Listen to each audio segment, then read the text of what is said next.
Que tu es notre Dieu. Nous sommes les résultats de tes décisions. Ce que tu décides, c'est ce qui nous arrive. La Bible dit, Seigneur, que rien ne peut nous arriver sans que toi tu n'en sois l'auteur.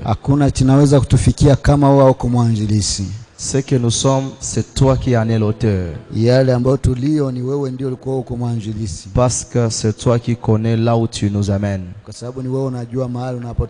Nous te faisons confiance ce soir et nous sommes au devant de toi. Nous savons que tu vas nous parler. Nous savons que tu vas nous illuminer. Car c'est par ta parole, ô Dieu, que tu nous sanctifies. Et c'est par ta parole que tu nous forges un lendemain meilleur. Seigneur, circoncis nos oreilles, afin que nous comprenions les mystères cachés et la profondeur des Écritures. Bénis nos êtres. Alléluia. Afin que cette soirée soit une soirée de gloire pour tout un chacun de nous. Nous voulons vivre une traversée et commencer à expérimenter la vie d'après cela. Nous nous levons contre tout esprit maléfique et contre tout plan machiavélique de l'ennemi. Au nom suprême de Jésus, nous anéantissons et terrassons tout plan de l'ennemi. Dans le nom suprême de Jésus, nous couvrons ces lieux par ton sang. Et nous proclamons que tout sera pour toi et pour ta gloire. Au nom suprême de Jésus. Amen. Amen. Acclamons très fort le Seigneur. Avant de reprendre place, nous allons ouvrir nos Bibles. Et nous sommes dans le livre de Job 42, verset 16.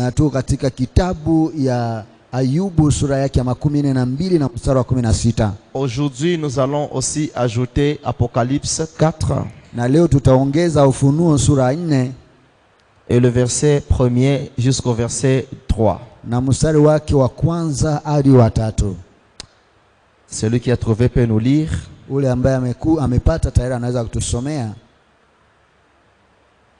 Papa Espoir, sommet. Kitabu cha Ayubu 42 sura 16. Maandiko yanasema hivi: Kisha baada ya mambo hayo Ayubu akaishi miaka 140. Naye akawaona wanawe na wana wa wanawe hata kizazi vine. Amen. Amen. Ufunuo sura yake ya 4 mstari wa kwanza hadi wa 3. Tunasoma kwa Kifaransa katika jina la Yesu. Amen. Après ces choses, j'ai vu, et voici une porte ouverte dans le ciel, et la première voix que j'avais ouïe comme d'une trompette parla avec moi disant: monte ici et je te montrerai les choses qui doivent arriver après ceci.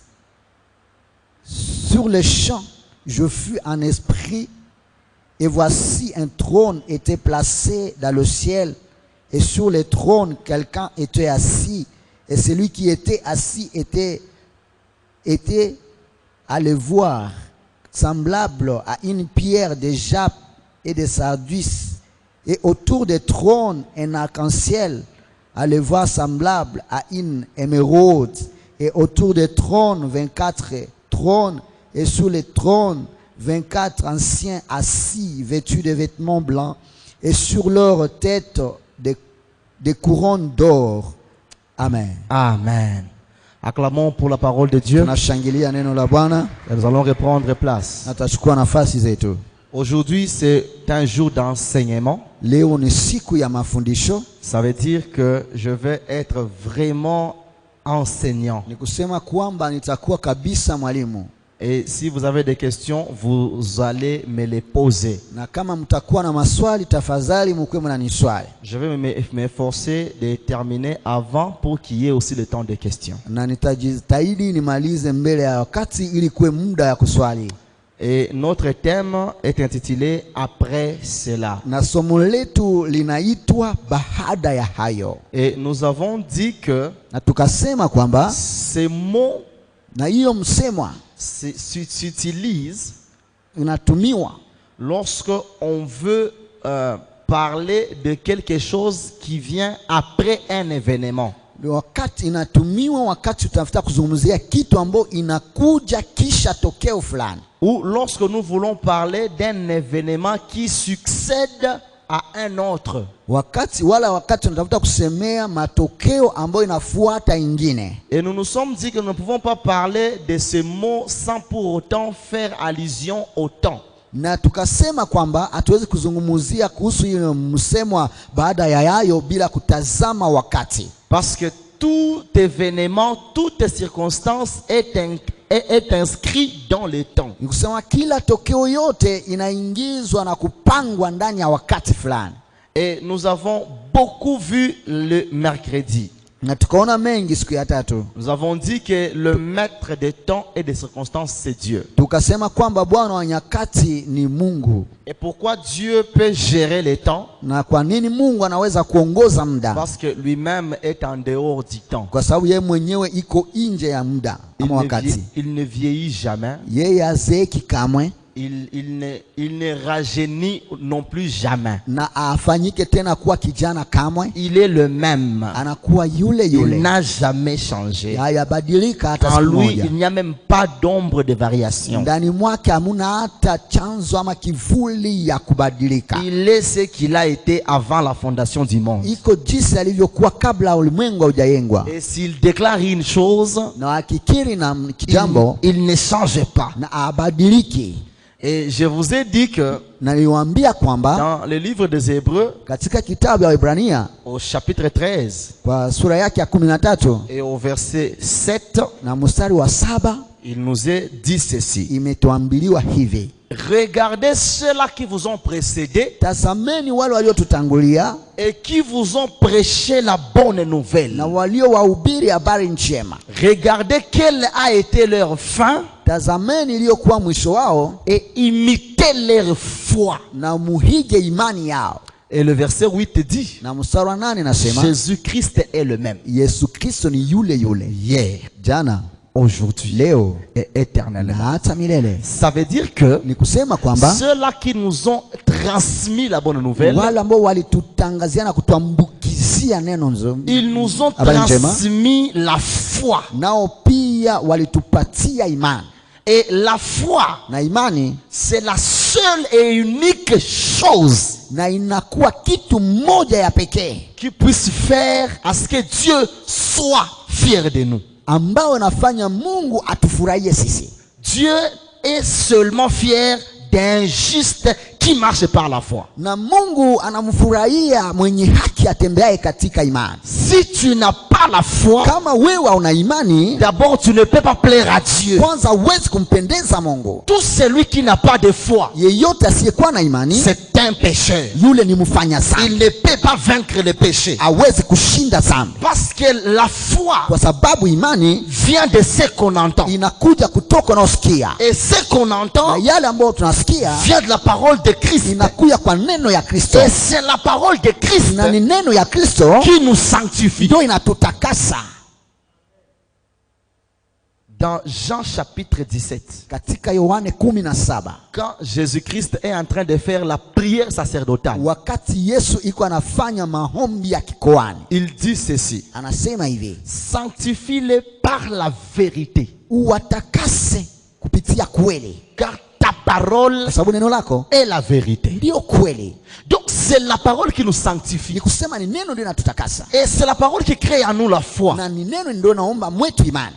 tout celui qui a la foi, Yule yeyote anakuwa na imani il a la parole qui sanctifie. anakuwa na neno itakasayo. Et tout celui qui a la Na parole, yule ambaye ana neno il peut vaincre le péché et les mal. anaweza kushinda dhambi na maovu. Raison pour laquelle, Ndio maana quand vous lisez toute la Bible, mkisoma Biblia yote vous nzima verrez seulement mutaona tu là où on parle de la foi wale wanaozungumzia imani que la Bible dit kwamba Biblia inasema ou que Dieu dit, wala Mungu anasema mon juste vivra par la foi. mwenye haki yangu ataishi kwa imani, S'il se détourne de la foi, na akirudia kinyume ya imani mon âme ne prend point plaisir en lui. na nafsi yangu tena imfurahie. Donc l'Esprit de Dieu Ni kusema roho ya ou Mungu l'âme de Dieu wala roho ya Mungu prend plaisir inafurahia en celui qui a la foi. kwa yule anayekuwa na imani.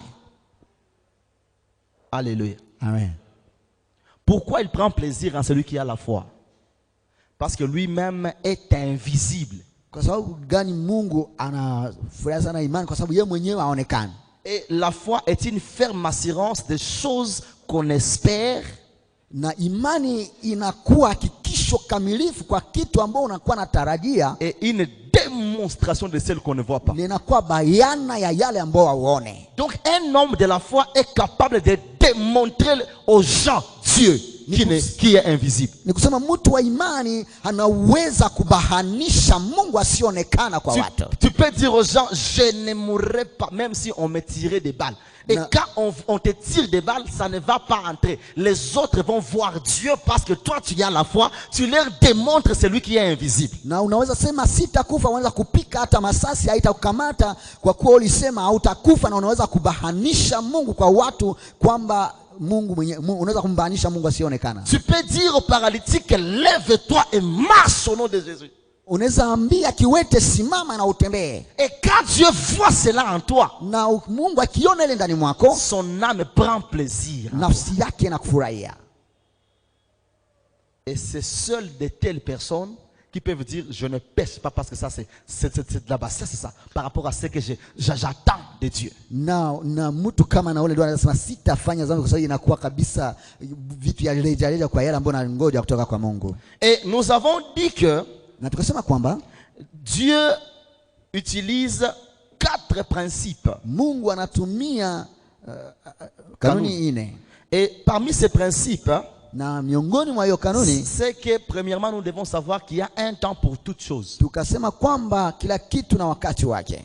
Sur terre, il y a un temps pour toutes choses. Na kwenye chini ya dunia kuna wakati kwa kila kitu. Et tout ce qui peut se dérouler sur la terre, ça se passe dans le temps. Na yote ambayo inaweza pitikana duniani inapitikana katika wakati. C'est pourquoi Job pouvait dire, Ndio maana Ayubu angeweza kusema, ni j'étais venu sur terre nilikuja utupu duniani et ni je rentrerai. na utupu nitarudia. Donc il sait qu'un jour j'étais né Alijua kwamba siku moja et nitaenda un jour je mourrai. na siku moja nitakufa. Tu dois aussi savoir cela dans ta vie. Lazima kujua hiyo maishani mwako. Toute chose a son temps. Kila kitu na wakati wake. Et c'est ça ce que dit Ecclésiaste 3:1. Ndio anasema Mhubiri sura yake ya 3 mstari wa Il y a kwanza. un temps pour toutes choses. Kuna wakati kwa kila kitu. Il y a un temps où on devait seulement et nécessairement être païen. Kuna muda lazima ilibidi uwe tu mpagani. Et il y a un temps d'après le paganisme. Na kuna muda ya kisha kuwa mpagani. Il y a un temps où nous avons cru au Seigneur Jésus. Kuna muda ambao tuliamini Bwana Yesu Kristo. Et aujourd'hui, tout ce que nous avons fait appartient où? Au passé. Na yale yote ambayo tulifanya inakuwa ya kale. Amen. Hein? Amen. Il y a un temps pour toutes choses. Kuna muda kwa kila kitu. Deuxième principe. Kanuni ya pili. Il y a une succession des événements. Kuna kuwa kufuatana ya matokeo. Les événements bons et les événements mauvais. Matokeo mazuri na mabaya pia. Dans la vie de tout homme sur la terre. Kwa kila maisha ya kila mtu duniani. Dans la vie, il y a toujours les hauts et les bas. Katika maisha kuna kuwa kupanda na kushuka pia. Que tu sois chrétien, que tu ne le sois pas, tu vivras les hauts et les bas. Ukuwe Mkristo, usikuwe Mkristo, kuna kupanda na kushuka. Au verset 4 d'Ecclésiaste 3. Na kama vile Mhubiri sura yake ya 3 Verset 4, il dit, na mstari wa 4 anasema, il dit que anasema kwamba il y a un temps pour pleurer kuna muda wa kulia et il y a un temps pour rire. na kuna wakati pia wa kucheka. Il y a un temps pour se lamenter Kuna wakati wa kuomboleza Et il y a un temps pour danser. na kuna wakati wa kucheza. Donc c'est normal. Sema inakuwa kawaida. Après kushangaza. Ce n'est pas étonnant. Il doit y avoir un temps où tu pleures. Kuna muda lazima ulie. Et il y a un temps où tu essuies les larmes et tu commences à rire. Na kuna muda lazima upanguse machozi na uanze kucheka. Alléluia. Amen. J'aime bien l'histoire de la femme, la servante de Sarah. Nataka sana historia ya Ajili, mtumwa ama mjakazi wa Sara. La Bible dit qu'elle pleurait. Biblia inasema alikuwa analia Et Dieu l'appela. na Mungu akamwita. Et quand elle avait écouté que c'est Dieu qui lui avait parlé, Na wakati alisikia kwamba ni Mungu ndiye alimzungumzia, elle dit, alors que moi je pleurais ici. anasema kwamba mimi nilikuwa nikilia hapa Et Dieu lui me voyait même ici où je pleurais. na Mungu alikuwa hapa kwenye nilikuwa hata nalia. Et elle Alikuwa appela ananiona. ce lieu du nom de Ata El Roi.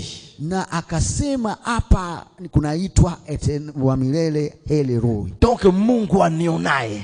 Akasema Mungu anaona. Donc il y a toujours un temps où tu peux être en train de pleurer. Sema kuna muda unaweza kuwa ukilia Et puis le Dieu te localise là où tu es. na Mungu anaweza kuona mahali Il ulipo, t'essuie les larmes. anakupangusa Et machozi te donne à chanter un chant nouveau. na anakupatia wimbe nyimbo mpya. Parce que après cela, Nikisema baada ya hiyo ça doit venir la gloire. unakuja tu ni utukufu. Amen. Hein? Amen.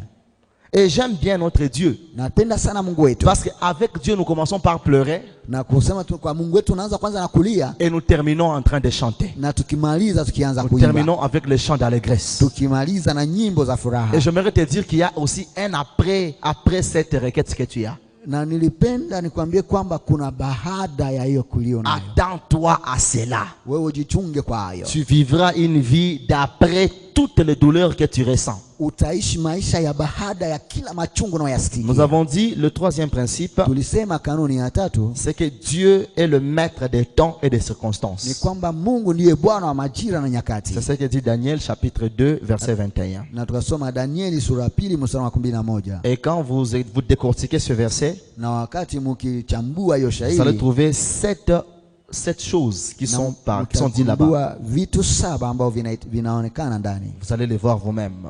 Mtaiona wenyewe. Principe numéro 4. Kanuni ya 4, Tous les événements, matokeo yote,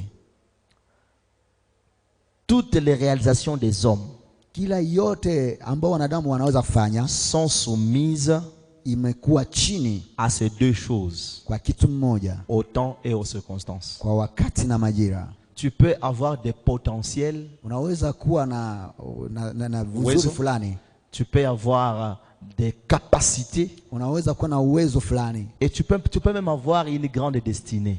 na unaweza kuwa na ujio kubwa. Mais si le temps où Dieu devra te bénir n'est pas encore arrivé, Lakini kama muda ambao Mungu alibidi akubariki bado hajafika, tu seras David, mais tu es derrière les troupeaux de ton père. utakuwa Daudi lakini ukiwa nyuma ya kondoo ya baba yako. Tu seras Jésus, mais tu es dans l'atelier de menuiserie de Joseph. Utakuwa Yesu lakini ukiwa katika nafasi ya kuranda mbao ya Yusufu. Tu seras Joseph, Utakuwa mais Yusufu. tu es chez Potiphar. Utakuwa Yusufu lakini ukiwa nyumbani mwa Potifa. Tu as une grande destinée, Unakuwa na ujio mkubwa, mais le temps de Dieu et Lakini- les circonstances pouvant t'amener à entrer dans ton temps de gloire ne sont pas encore préparées. lakini majira na muda ya kukuingiza katika wakati wako wa utukufu bado hujafikia. Tu peux être beau, belle, Unaweza kuwa mrembo sana, mais tu ne vas pas entrer au mariage seulement parce que le temps et les circonstances qui doivent t'amener l'homme ou la personne de ta vie ne sont pas encore prêtes. lakini hauwezi kufanya ndoa wala harusi kwa sababu muda na majira ya kukuletea mtu wa ujio wako haijakuwa tayari. Donc il faut toujours avoir confiance en celui qui gère le temps et les Ni circonstances. kusema lazima kumtumainia tu yule ambaye anaongoza muda na majira, Et nous devons avoir confiance en lui par notre foi. na tunaweza tu kumtumainia tukipitia imani yetu, Parce qu'il gère toutes ces choses à travers le serment qu'il nous dit lorsqu'il fait avec nous l'alliance. na anafanya vile vyote kwa kiapo anaofanya wakati tunafanya agano pamoja naye. Quand il te dit tu es mon fils, Wakati anasema wewe ni mwanangu, tu es ma fille, wewe ni binti wangu, je rendrai ton nom grand. na nitafanya jina lako kuwa kubwa, Je te donnerai de l'élévation sur terre, nitakupatia kuinuliwa duniani au-delà de la vie éternelle. zaidi ya maisha ya Tu milele. seras aussi un grand homme de Dieu. Utakuwa pia mtu Tu, mkubwa wa tu Mungu, seras un grand commerçant. utakuwa mchuruzi mkubwa, Tu seras une femme d'influence. utakuwa mwanamke anaweza Ce kushawishi. sont ces paroles qu'il déclare, hein, Hiyo maneno na ukiri qui vont changer ta vie ambayo itabadilisha maisha et qui yako, vont t'amener à une vie d'après tout ce que tu as traversé. na ndio itakupeleka katika maisha ya baada ya ile ambayo unapitia, Parce que Dieu est la parole. kwa sababu Mungu ni neno. Si Dieu ne parle pas, Kama Mungu haseme, il ne va rien faire. na hatafanya kitu, Mais si Dieu parle, lakini wakati Mungu anasema, coûte que coûte, il va réaliser. ipende sipendeke, itatimilika. C'est pourquoi nous avons lu dans Ésaïe 46, hein, Ndio leo tulisoma katika Isaya Là où il disait- 46, là où il disait que mes arrêts s'accompliront et subsisteront. anasema maamuzi yangu itatimilika na itadumu. Amen. Amen. Alors, aujourd'hui, Leo sasa je vais nous parler un peu toujours dans ce thème. Après cela, ndawazungumzia sehemu tena kwa hiyo somo ya baada ya hayo, mais je vais beaucoup plus m'atteler sur l'ouverture d'une porte. lakini nitasisitiza sana kwa kufunguliwa kwa mlango fulani. Vous ne pouvez jamais quitter une situation Hauwezi toka hali fulani et aller dans une autre situation kuingia katika hali nyingine s'il n'y a pas eu une porte qui s'est ouverte pour vous. kama hakuna mlango uliofungulika mbele yako. Il doit y avoir toujours un lieu de transition Lazima kuwe nafasi ya mapito ama ya kubadilisha qui vitu, doit séparer deux événements dans votre vie. ambayo lazima ibadilishe matokeo mbili maishani mwako, Et ce lieu de transition na hiyo nafasi ya qui kubadilisha sépare deux événements ambayo inatenga matokeo mbili et qui sépare même des lieux quelconques, na ambayo inagawanya pia nafasi mbili tofauti, nous l'appelons porte tunaiita mlango. ou une ouverture. Tuseme tunaita pia mlango ama njia, Un chemin qui s'ouvre devant toi njia ambayo inafunguka mbele yako pour t'amener à un autre niveau kwa quelconque. kupeleka katika kiwango ingine fulani, Car la Bible me kwa dit sababu Biblia inaniambia qu'avec Dieu, pamoja na Mungu il y a toujours un encore kuna ingine qui doit se réaliser. ambayo lazima itimilike. Notre Dieu est un Dieu des encore. Mungu wetu ni Mungu wa ingine. C'est un Dieu qui, si une fois il a fait, il fera encore. Ni kusema Mungu wetu kama alifanya atafanya tena. C'est un Dieu qui, une fois il t'a sauvé, il te sauvera encore. Ni Mungu ambaye kama alikuokoa atakuokoa tena. Voilà pourquoi même devant un accord, Ndio maana mbele ya Enakor Samson dit, Samsoni anasema, tu m'as aidé wewe ulinisaidia et par mes mains, na kwa mikono yangu, kwa mikono yangu j'ai frappé 1000 hommes. nilipiga watu 1000. Même maintenant, Lakini sasa je vais mourir de ninaanza soif. kufa na kiu. Seigneur, aide-moi Bwana nisaidie, afin que mes ennemis ili adui zangu ne voient pas ma mort. wasione kifo changu. Si, comme notre Dieu, Kama vile Mungu wetu c'est un Dieu des encore, anakuwa Mungu wa tena, lui-même qui est descendu en lui, yule mwenyewe akashuka ndani afin de lui mwake permettre de déchirer les liens comme la laine qui se consume par le feu. kisha apasue nafasi kama vile mbegu inayofunguka na moto. Le même Dieu Yule Mungu lui avait ouvert un rocher akapasua mwamba afin qu'il boive ili apate et qu'il kunywa retrouve la vie. na apate kupata Donc, uzima. le Dieu avec qui nous marchons, Mungu ambaye tunatembea le naye, Dieu que nous vous prêchons, Mungu ambaye tunawahubiri, c'est un Dieu qui travaille ni Mungu ambaye anatumika encore et encore. tena na tena. Mais c'est un Dieu aussi Mungu pia qui nous prépare à un temps d'après notre souffrance ambaye anatuandalia muda baada ya mateso yetu, pour que son nom soit glorifié. ili neno lake jina lake lipate kutukuzwa. L'Éternel va t'amener à un niveau élevé, Mwamini atakupeleka katika hali ya kuinuliwa, à un standing de vie élevé, kwa hali ya maisha ya kuinuliwa, pour que son nom soit glorifié. ili jina lake litukuzwe. Il nous a créés afin que nous servions à la louange mange de sa gloire. Alituumba ili tusaidie kutumika kwa utukufu kwa sifa ya utukufu wake. Alors que Na hapo ichapo la hiyo louange de Dieu sifa ya Mungu est attachée à sa main agissante. yayo inaambatana na mkono wake unaotenda. Si Dieu n'agit pas, Kama Mungu atende, il nous sera difficile de le louer. itakuwa vigumu tupate kusifu. Quelque part dans Joël, Na katika nafasi moja katika il Yoheli dit que vous mangerez, anasema mtakula, vous boirez mtakunywa et vous me louerez. na pia mtanisifu. Une fois Dieu agit, Wakati Mungu il anatenda, vous donne le désir de vos cœurs, anawapatia hisia alors moyoni, vous allez les louer. ndiposa mnaweza Et quand kumsifu. vous les louez, Na wakati c'est mtamsifu, sa gloire qui se ni manifeste. utukufu wake ndio Ça unaonekana. veut dire que Kusema kwamba si nous espérons en un avenir kama meilleur, tunatumainia ujio njema, c'est pour que Dieu soit glorifié à travers nos vies. kwa hiyo Mungu atukuzwe katika maisha Et yetu. j'aimerais dire à Na quelqu'un nilipenda niambie que mtu cette année, kwamba mwaka la huu gloire de Dieu se utukufu wa manifestera Mungu à utabainishwa travers ce qu'il fera kupitia ambayo dans utafanya ta vie. katika maisha yako. 3 principes à savoir. Kanuni tatu ya kujua. Lorsque Dieu Wakati Mungu t'ouvre une porte, anakufungulia ou mlango, bien lorsque Dieu veut t'amener à une vie d'après ce que tu as na vécu, wakati Mungu anatafuta kupeleka katika maisha ya baada ya yale uliyoyaishi, il le fait toujours à travers une porte. anaifanya tu kupitia mlango. Cette porte peut être un homme, Ile mlango unaweza kuwa mtu, cette porte peut être un prédicateur, na hiyo mlango unaweza kuwa mhubiri, cette porte peut être une circonstance, mlango inaweza kuwa tatokeo fulani, cette porte peut être une relation quelconque. na inaweza kuwa tahusiano fulani, Mais Dieu doit toujours ouvrir une porte. lakini lazima Mungu atafungua tu mlango. Dans 1 Corinthiens, Katika Wakorinto wa kwanza chapitre 10, sura 10 et le verset 13, na mstari 13 il est écrit ceci. imeandikwa hivi: Aucune tentation ne vous est survenue hakuna jaribu iliyowachia ninyi qui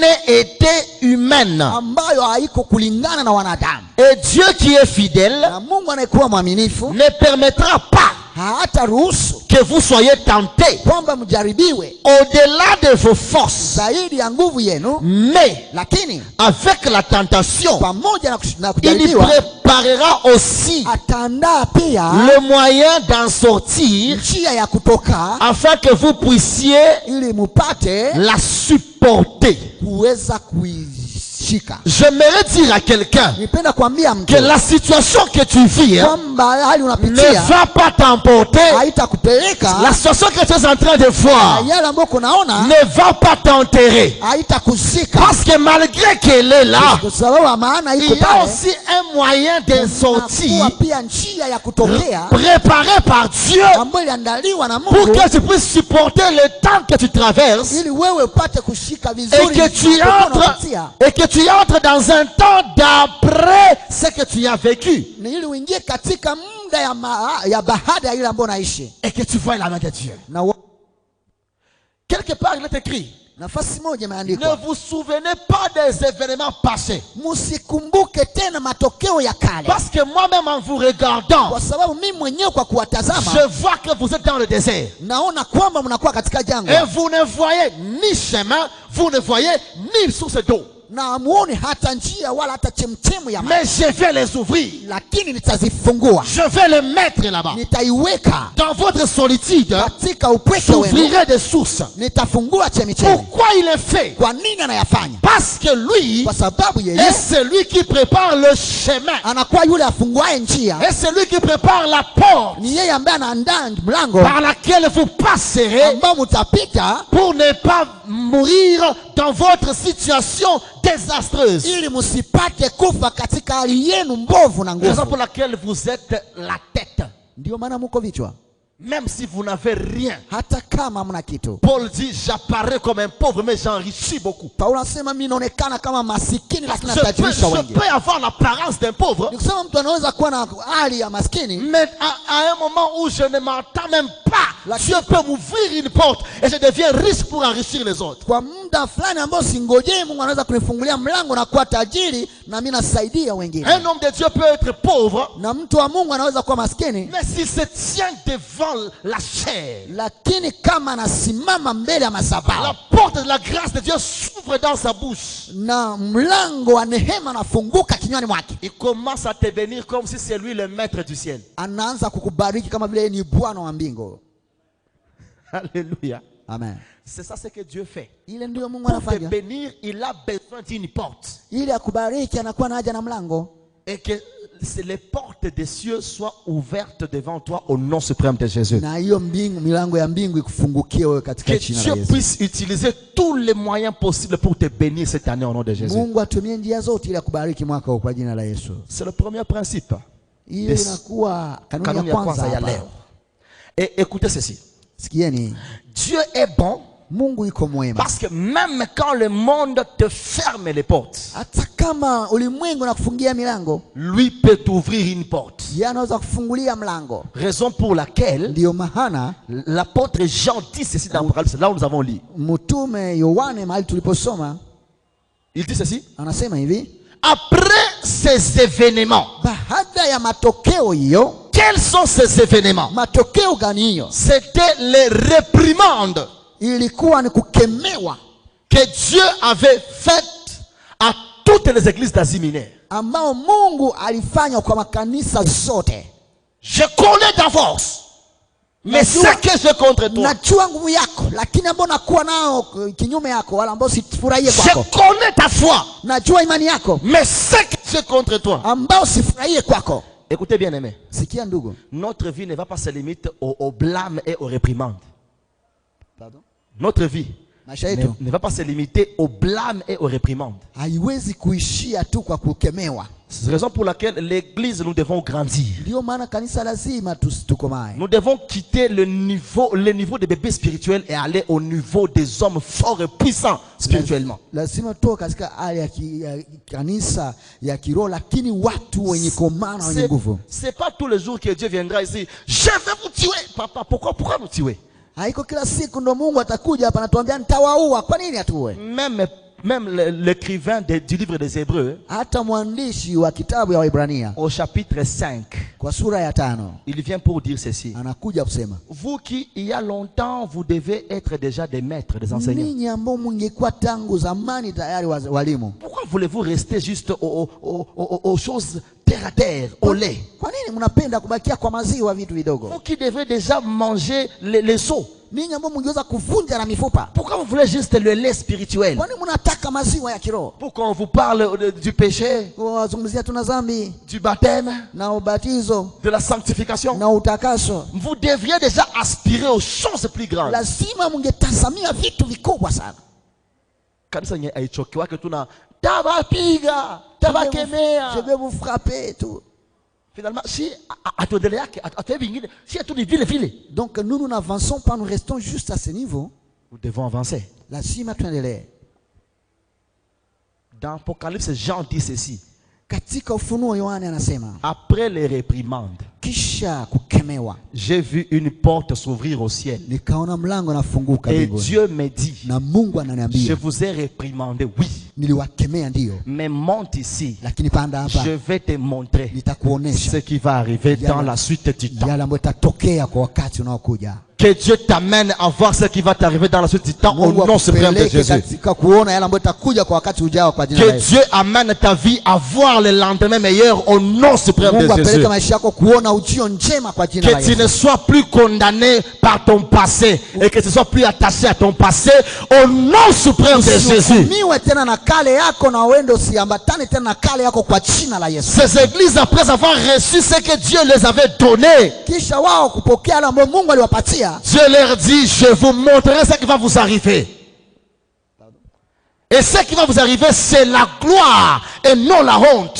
kwa wakati ambao utakuafika haitakuwa wakati tena ya aibu lakini ya utukufu. Dans Zacharie 2:8, il est écrit, Katika Zakaria 2:8 nasema, Dieu m'envoie vous dire ceci. Mungu ananituma kuambia hivi, Après cela, kisha hiyo viendra la gloire. kutakuja utukufu.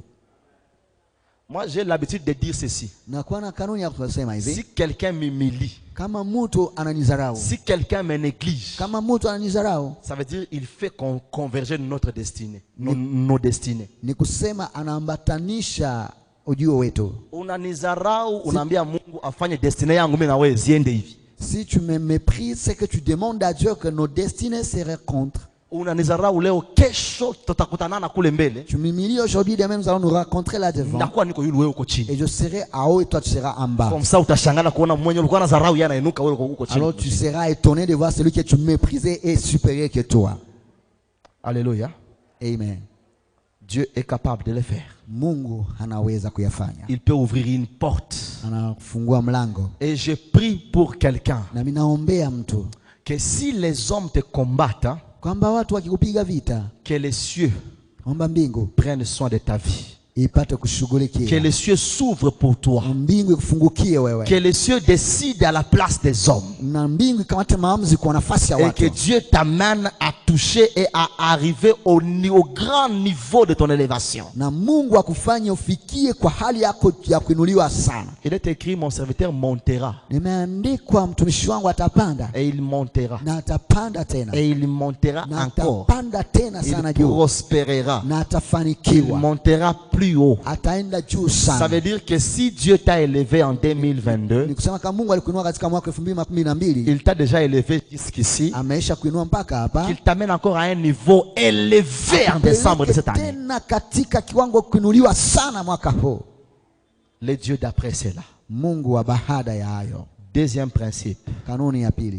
En t'ouvrant une porte, Kwa kufungulia mlango, Dieu a à cœur 2 grands projets à accomplir pour toi. Mungu ana miradi mbili ya kutimiza katika maisha yako wala kwa Si ajili Dieu yako. t'ouvre une porte, Kama Mungu anakufungulia mlango, il a 2 projets. anakuwa na miradi mbili. Et ces 2 projets, Na miradi hiyo il doit nécessairement les accomplir. lazima azitimize. Le premier projet, Na mradi wa kwanza c'est que Dieu veut montrer ambao Mungu anapenda kuonesha ce qui va t'arriver après ce que tu as subi. ni yale ambayo itakufikia baada ya yale ambayo ulipitia. Raison pour laquelle Dieu, Ndio maana Mungu à tout moment, quand il veut venir te réconforter, kwa nafasi yote wakati anakuja kuomboleze, il vient avec une parole déforme, je ferai de toi. anakuja na neno nasema nitakufanya wewe, Je te donnerai. nitakupatia wewe, Je rendrai ton nom. nitafanya jina lako wewe, Je rendrai ta vie. nitafanya maisha yako wewe. Donc, il a un projet qu'il veut accomplir et il te le dit d'avance. Anakuwa na mradi ambao anataka kutimiza, anakuambia hayo kabla hajafikia, En te disant ce qui va t'arriver. ya kukwambia yale ambayo itakufikia. Raison pour laquelle dans 2 Corinthiens, Ndio maana katika Wakorinto wa pili je pense le chapitre 5, le verset 7. kwa sura yake ya 5 na mstari wa 7, Papa Espoir, est-ce que vous pouvez nous aider avec la sijui lecture? kama unaweza kutusomea Papa Espoir. 2 Corinthiens 5, 7. Wakorinto wa pili sura yake ya 5 na mstari wa 7. Tunasoma kitabu cha Wakorintho wa pili sura 5 mstari wa 7. Some katika jina la Yesu. Amen. Maana twaenenda kwa imani, Maana, car nous marchons par la foi si kwa kuona, et non par la vue. lakini tunayo moyo mkuu. Ici, il n'y a pas les barbes. Amen. Nous marchons par la foi Tunatembea kwa imani et non par la vue. wala hapana kwa kuona. Donc Dieu, quand il t'ouvre une porte, Sasa wakati Mungu anafungulia mlango, il veut réaliser un projet anapenda kutimiza mradi moja ou bien 2 projets. wala miradi mbili. Le premier projet, Na mradi wa kwanza il veut te montrer ce qui va t'arriver. anapenda kuonesha yale ambayo itakufikia, Parce que c'est ça ce qui constitue ta foi. kwa sababu hiyo ndio inafunga na kufanya imani yako, kusimika imani yako. Alléluia. Amen.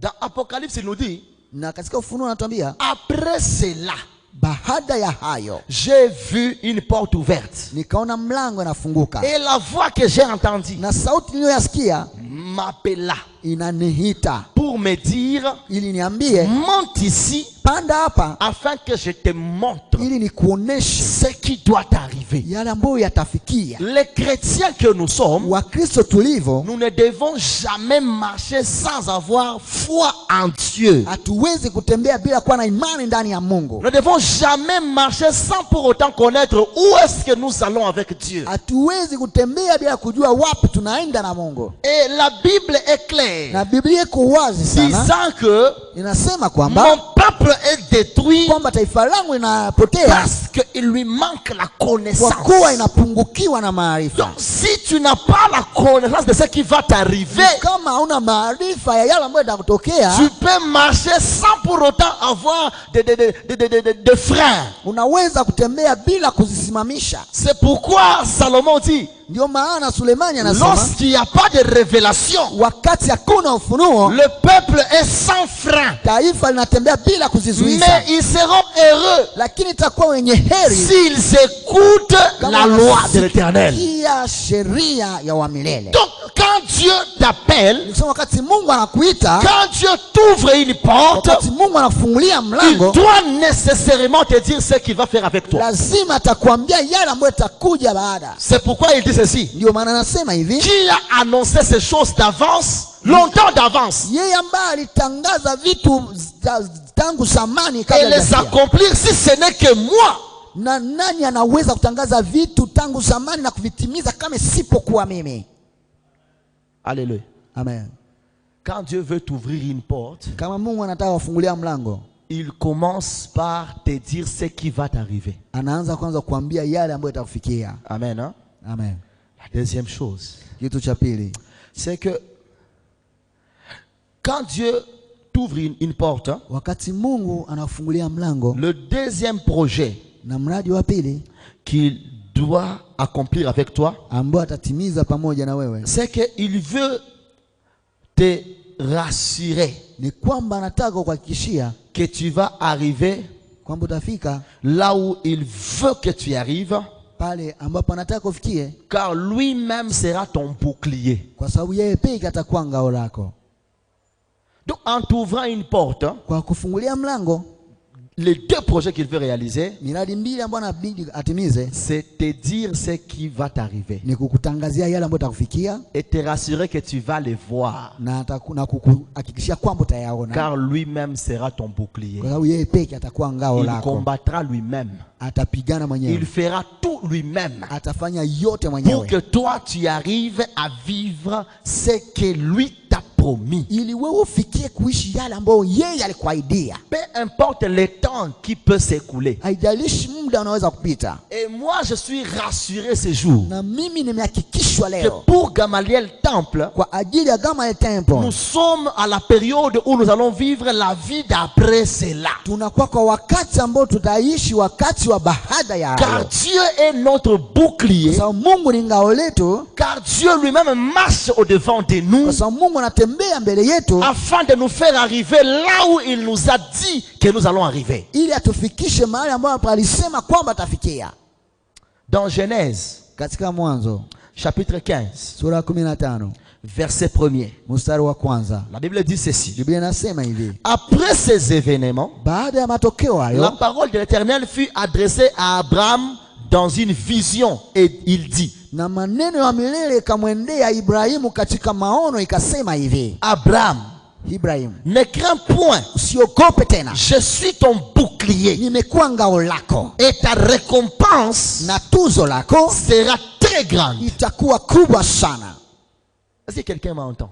Sijui kama mtu ananisikia. C'était après quelques événements. Ilikuwa baada ya matokeo fulani. Je ne sais pas ce que tu es en train de vivre. Sijui yale ambayo uko naishi, Je ne sais pas ce que ta vie traverse. sijui ambayo unapitia katika maisha, Je ne sais pas quelle situation dans laquelle tu es dans ton foyer. sijui unapitia nini ndani ya ndoa yako, Mais je sais une chose, lakini najua kitu moja, c'est que ta destinée est grande kwamba ujio wako ni kubwa sana, parce que Dieu lui-même sera ton bouclier. kwa sababu Mungu atakuwa ngao lako, Et cette destinée qui est équivalente aussi à ta récompense, na hiyo ujio ambayo inakuwa sawasawa na tuzo tu lako, vas la toucher. utaigusa, Tu vas la vivre. utayaishi, Tu vas l'expérimenter. utayaishi wewe, Parce que Dieu kwa sababu Mungu est ton bouclier. anakuwa ngao lako. Quand Dieu devient ton bouclier, wakati Mungu anakuwa ngao ça lako, veut dire qu'il se met entre toi et toutes les flèches de tes ni ennemis. kusema anajiweka katikati yako na mishale yote ya adui. Ça veut dire qu'il se tient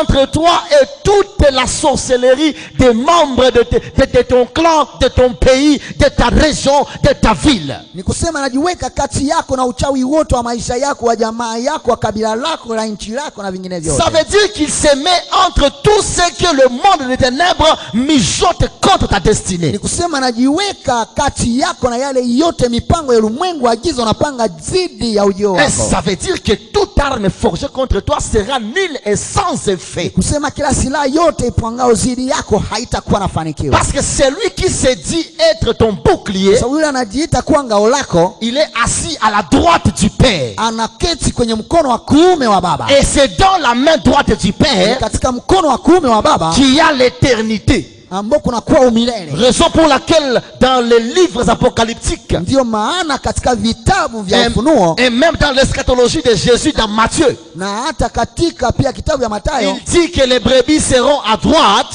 inasema kwamba kondoo zitakuwa et les kumgonga chèvres à gauche. na mbuzi zitakuwa kushoto, Et ceux-là qui seront à droite na wale ambao watakuwa kwenye mkono wa kuume vivront éternellement avec lui. wataishi wa milele. Dans le psaume encore il est dit, le Seigneur a dit à mon Seigneur, Kwamba katika kitabu cha Zaburi, cha Zaburi inasemeka Bwana akaambia Bwana wangu, assis-toi à ma droite, keti kwa mkono wangu wa kuume, afin que je fasse de tous tes ennemis ton marchepied. ili nifanye waadui zako zote nafasi ya kutilia miguu kwako. Donc si Dieu, si Jésus-Christ devient notre bouclier, Kusema kama Kristo anakuwa ngao letu, alors nous vaincrons tous nos combats. ni kusema tutashinda vita vyetu vyote, Parce que nos ennemis sont inscrits dans les temps. kwa sababu adui zetu nao pia wanakuwa katika muda, Ils peuvent vieillir. wanaweza kuzeeka, Ils peuvent subir aussi la loi de Dieu d'élever les uns et de rabaisser les autres. wanaweza pia kuishi matokeo ya Mungu ya kusema wanainua wamoja na wanashusha wengine. Mais notre Dieu Lakini Mungu wetu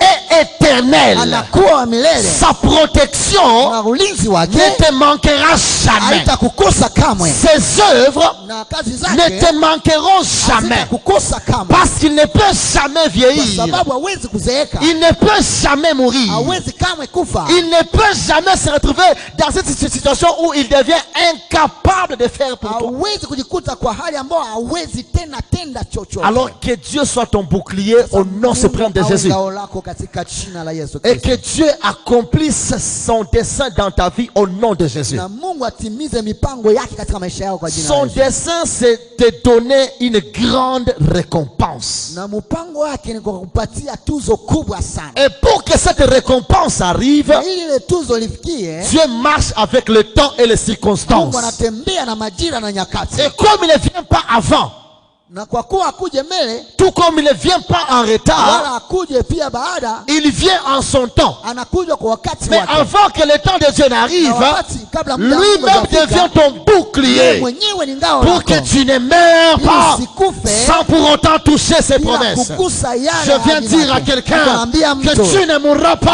hautakufa sans pour autant toucher les bila promesses de Dieu. kukusa ahadi za Mungu. Je viens dire à quelqu'un Napenda kuambia mtu, que les bonnes paroles dans ton alliance avec Dieu wakati ulifanya agano lako na Mungu vont porter cher.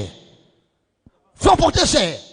Vont s'accomplir itatimilika cette année. mwaka huu. Parce que cette année, Sasa mwaka huu c'est l'année de l'accomplissement des bonnes paroles. kwamba ni Je mwaka viens wa dire à matimizo ya quelqu'un maneno mazuri. Que cette année, Kuambia mtu, Dieu ne va pas se limiter à parler, à te dire de belles paroles. Mungu hata kuambia tu maneno Mais mazuri, Dieu fera porter cher lakini Mungu toutes les atafanya bonnes paroles qu'il t'a déclarées neno zote zivae mwili pour ambao que tu alikiri, saches qu'il est différent des autres ili dieux. uelewe kwamba iko tofauti na miungu ingine. Tu vivras la vie d'après cela Utaishi maisha ya baada ya parce hayo, que Dieu va accomplir son dessein. Mungu atatimiza mpango yake. Dieu t'amènera dans ta destinée. Mungu atakupeleka katika ujio wako. Et car ta destinée, je le répète encore, Na mimi narudilia tena ujio wako, c'est ça ta récompense. ni hiyo ndio tuzo lako. Lorsque Jésus Wakati Yesu était en train de prêcher alikuwa akihubiri à à ce grand riche jeune alikuwa na mhubiri huyo kijana tajiri. et lui dit, Anamwambia, va vendre tout ce que tu as enda kuuza yote et unayo puis va distribuer aux pauvres. na ingine ndegawanyia maskini, Après, suis-moi. kisha unifuate. Et que l'homme était pas réparti.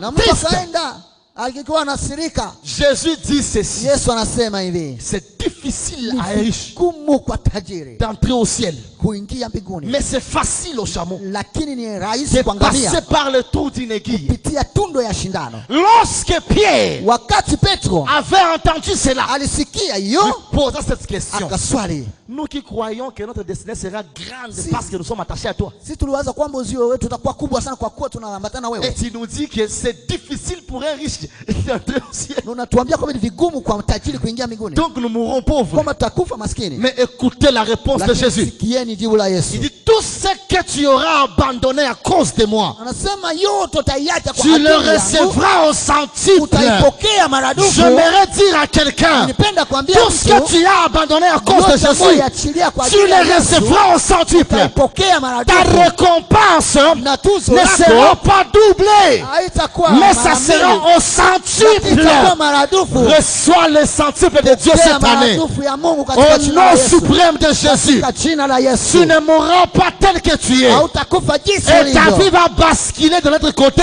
à dater de maintenant. na maisha yako Tu parleras de ta souffrance au passé. utazungumzia mateso yako Tu yanakuwa ya kale. parleras de ta situation au passé. Utazungumzia hali yako inakuwa ya Tu kale. vas parler de ta stérilité au passé. Utazungumzia utasa Tu inakuwa ya kale. parleras de ton chômage au passé. Utazungumzia kukosa kazi Car inakuwa tu ya kale. diras, après cela, l'Éternel me visita. Utasema baada ya hiyo wa milele Après akanitembelea. cela, l'Éternel agit. Baada ya hiyo wa milele akatenda. Après cela, il m'a ouvert les portes. Baada yote akatufungulia mlango. Après cela, Baada ya hayo il m'a donné atatupatia, de bonnes connaissances, atanipatia maarifa de mazuri, bonnes relations. atanipatia ushirika J'ai nzuri. dit le mercredi Nilisema hivi siku ya que tatu l'Éternel est capable kwamba wa milele anaweza d'amener un homme d'un pays lointain kuleta mtu kutoka nchi ya mbali afin que cet homme vienne accomplir la volonté de Dieu sur ta ili vie. mtu akuje kutimiza mapenzi ya Mungu kwa ajili ya maisha yako, Que ta vie aille dans la vie d'après cela ili au maisha nom yako de Jésus. iende katika baada ya hiyo kwa jina la Yesu. Alléluia. Amen. Dernier principe. Na Une kanuni ya longue mwisho. vie pleine de bénédictions, Maisha ambayo inajaa sana utajiri de prospérité, na pia kufanikiwa du bonheur ya weri t'attend après cela. ya wakati wa baada ya hayo.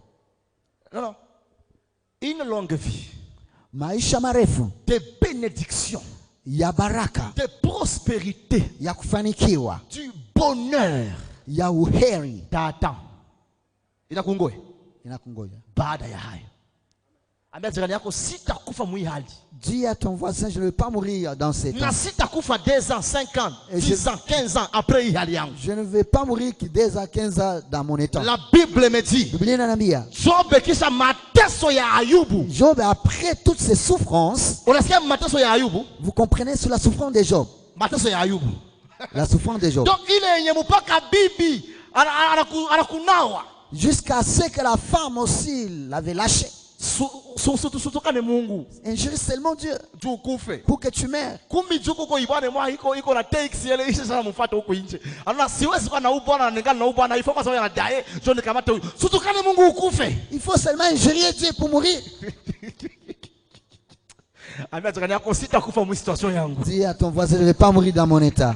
Haiko juu niko nateseka leo mwaka ndakufa vile, hapana, C'est pas hapana. parce que je souffre que je vais mourir comme ça, non. Mungu ni mwaminifu Dieu, il est fidèle. na maisha ya raha.